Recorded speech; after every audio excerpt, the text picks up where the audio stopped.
Uy pa, Oh. saan ka galing? Doon ako sa Saan? palengke. Oo, nyari.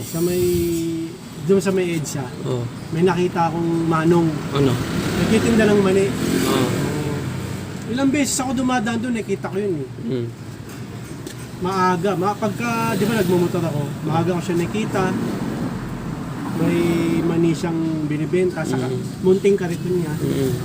Tapos, sinasabi niya sa mga customer niya, mani. Mani. Talagang masipag si Manong. Ngayon, nung isang araw, kahapon na tayo, nakakwentuhan ko si Manong. Ano? Kuya, sipag mo. Oo. Tapos, tinanong ko yung mga buhay-buhay niya. Sabi niya, meron akong may mga anak ako sa De La Salle, Ateneo, tsaka sa UP. Ha? Oo. Ang gagawa, ang ganda daw. Nakagulat, sabi ko,